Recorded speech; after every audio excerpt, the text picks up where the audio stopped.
What's up guys and welcome back to the channel. I'm Andy the Middle-Aged Gamer and today we have a very special unboxing video for you guys. Today we have the BPW US SOCOM MCX SURG kit and low receiver group. Yes, you heard me right. We have the full set on this channel. No half-arsing it like others. We're going to do it properly.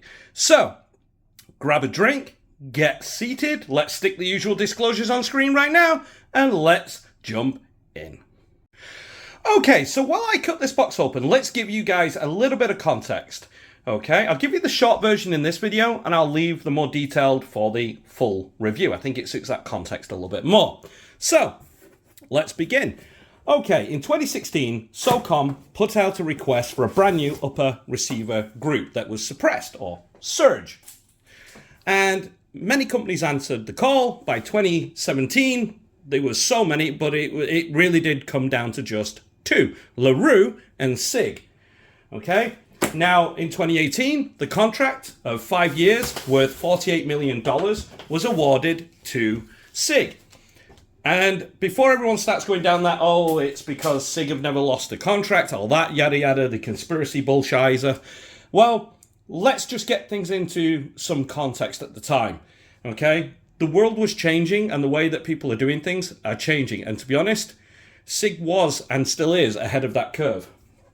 But like I say, I'll get into more of those details as and when.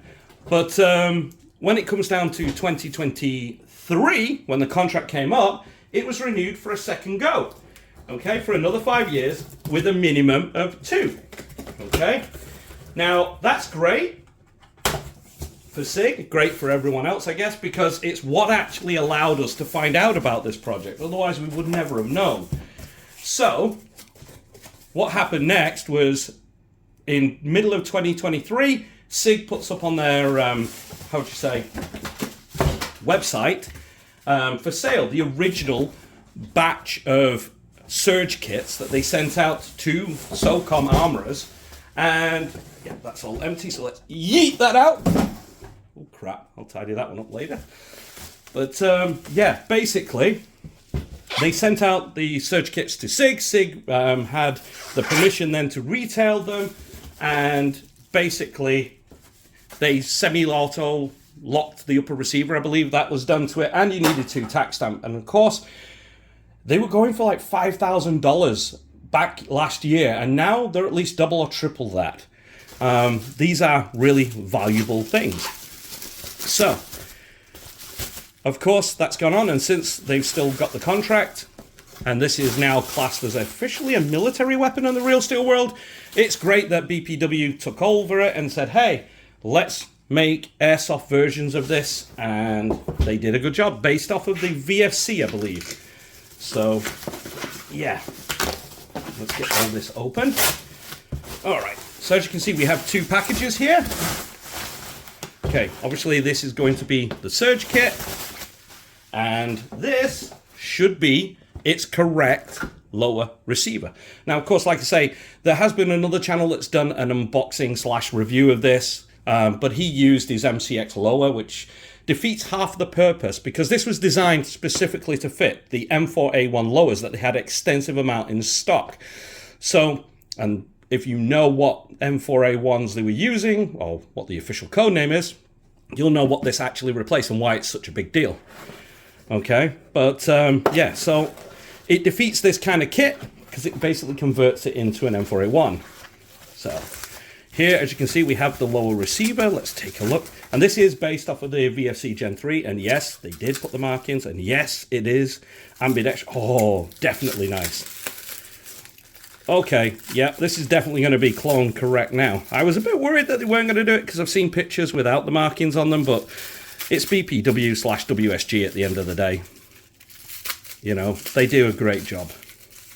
Now, this is a CNC'd lower.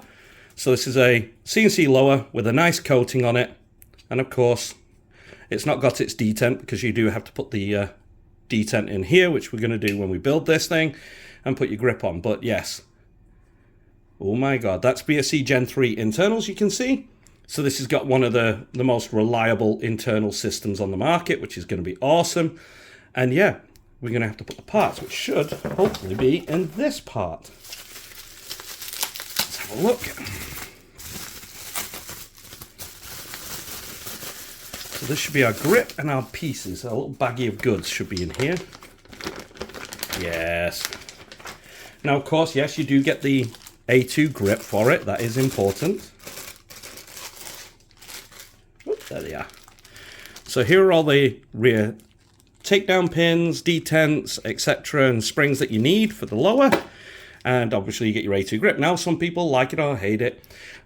I say exactly what the, armorers will tell you. Stop being a diva and just enjoy it. If you're worried more about the grip, you're not actually paying attention to what you're aiming at. So let's stop messing around, just accept what you've got. Now, of course, over the soldiers are going to put whatever they want. I do have a FDE grip on order, and in the future, I will swap it out for an FDE. Just because. But, yeah. So, now that we've got that done, we can take that out of the way. Ooh, I'm excited to put this all together. But, yeah, one more last look here. As you can see, M4A1 carbine. These are the correct lower. This is basically, they had lots of these because they took the uppers off of a certain Daniel Defense handguard fitted to it. Yeah, I'm giving you all the hints I can, okay? But you should know what it is, okay? And this is very nice. So, let's just move this off to the side, shall we? Put all the bits and pieces there. And let's take a look at the pièce de résistance. So, come on. 1 and 2. Now this box is exactly how SIG would have shipped it out, in a plain nondescript box, except I think they just put the QR code on there for them for the military reasons and so on. But we get exactly that. Now let's take a look here. Wow. Okay. So we have, obviously it's going to be upper, that's going to be your suppressor for it. Let's take a look here. Okay, so I'm going to leave the stock in the box for now. Right, this is what made all this possible, okay? So let's get this unboxed. Without this piece here, this design, you couldn't really do it. You've got two different ethos. This is a gas piston gun going on a DI gun. Let's call it, for in the simplest terms, a DI gun, but we all know what it is. God, why is it with them and shrink wrap? You know, it breaks the noodle. Okay, so they've gone to a hard buffer in this rather than what APFG have been doing, gone to a hard rubber. But there's a reason for that, because all this gets locked down. This is full CNC'd rear end. This is a limited edition end cap that will fit right on there. Okay, so that goes on there and converts your lower to an MCX lower, which is going to be awesome. You get your Picatinny rail there. Yes, that is a steel anti-rotation QD cut. It's not like Toxicant that just sort of like cuts a hole in it and pretends it's whatever, but it's not. These are proper inserts, and you can just see deep in there. I don't know if I can get the light in there. You can see the cup set in there properly. Your indexing point here. That's great. This one piece makes everything happen. And of course, if you've got that, you do need the stock. And they're not stupid. They give you the correct stock, which is clone correct in part of the kit. Again, come on, guys. Action Airsoft once again with the bloody shrink wrap, eh? I mean, come on. Can't argue. At least you know it's not been tampered with, eh? Oh, dear me. So yeah, this is going to be awesome once I get this undone. Come on. There it goes. Off it goes. So, as you can see, you get your correct, fully marked, traded stock. You get a nice hard rubberized pad here at the end. Again, QD inserts at the end of the side, and they are rotational though, so that's kind of cool. And you do have your, I would say, adjustment bit there, but this is locked in. I need to figure this one out. There you go. So just push it further. There you go. Now some people are going to go, oh, but it's rattling. If it's rattling, just undo it, and away you go. Okay? You'll be able to put a little bit of Gorilla Tape in there to seal it and whatever. You can shim it. You know, some people are a diva, but whatever. You do get a full steel mount there to go on the back, which will mount to the back here, giving you the correct. So there's our stock. I'm happy there. Now let's take a look at the upper, shall we? This is something I'm really interested in. So move that out of the way. Okay. Ooh, that's nice and weighty. What's betting he puts shrink wrap on it? Let me know in the comments down below. I can already see it coming through. Oh dear me. You can't complain about it being actually shrink wrapped, can you? You know, and well packaged, that's for sure. But like everything, they don't kind of help you out here. They make it harder and harder. Now, with this being based off of the 2023 batch, you've got the LT handguards. No, they're not compatible with the Spear LT. Before anyone starts asking, they are designed for the MCX Virtus receivers, the Gen 2. And there is a difference, as I said, in the Rattler LT and the Spear LT unboxing videos. There are differences, so please bear that in mind. It's to do with the size here and the dimensions, so this will only fit on. That's why there's no screws, but that's bloody tight on there. I mean, come on, you get your FDE barrel, which is nice, and it's FDE in there. You can see it all the way down. It is a APFG guide hop, but all these parts on this is full CNC'd, which is awesome. And to be honest, I do like the coating. It's not as bad as people were making out, I heard. Yeah, and again, you have your special end piece here. Now, if you notice this part was added by the US military because they didn't want the people to accidentally put this on an MCX or full auto MCX lower, okay? This is designed for the M4A1 and that is it. So they put that, but there is a way around it, okay? We'll show you that in the full review and all that stuff. But yes, you do get your charging handle and of course you get your FDE stuff there, which is nice, and mock forward assist. I mean, look at this, my fingerprints all over the bloody thing. But yeah, all the markings are correct. And no, they don't put any markings here on the real one. It's just this marking here. You have your QR code here, your serial number, and your caliber, and that's it. They don't want as many identifying marks, let's put it that way. And besides, the lower always says it. So there you go. But yeah, this is beautiful. All these tan pieces are a limited edition to this set. You won't be able to find them elsewhere unless you get them commissioned. So let's put the lower up there. And finally, we have the suppressor. Okie dokie.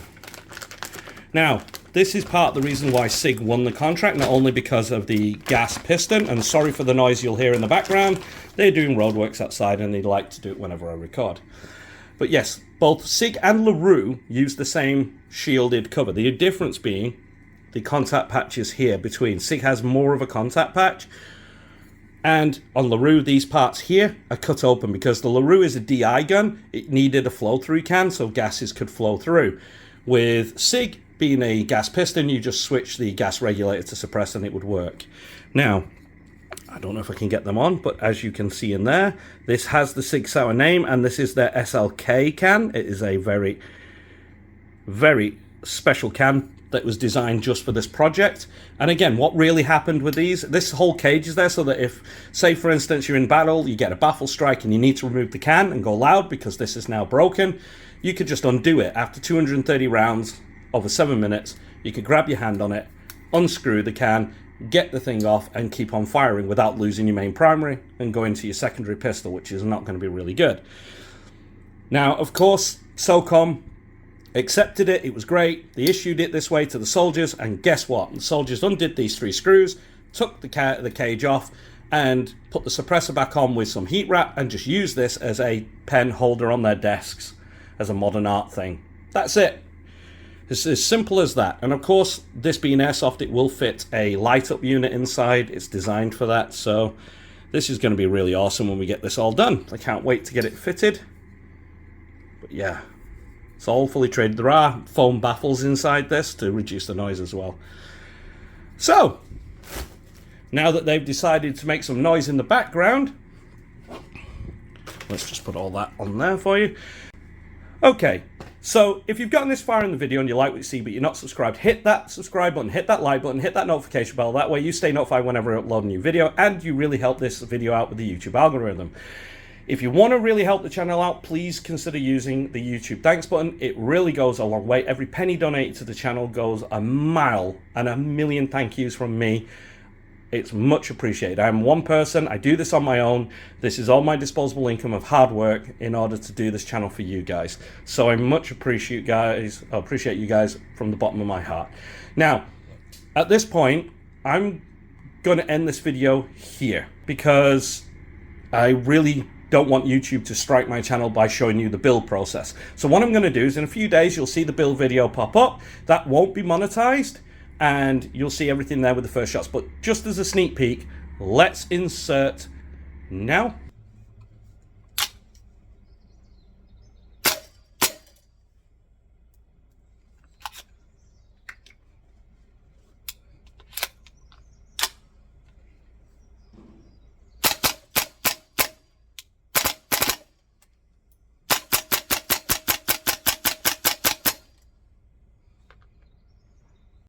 Okay, as you can see, it's going to be worth the wait. So let's get this build video done now, and I will see you in the next video. You guys have been awesome.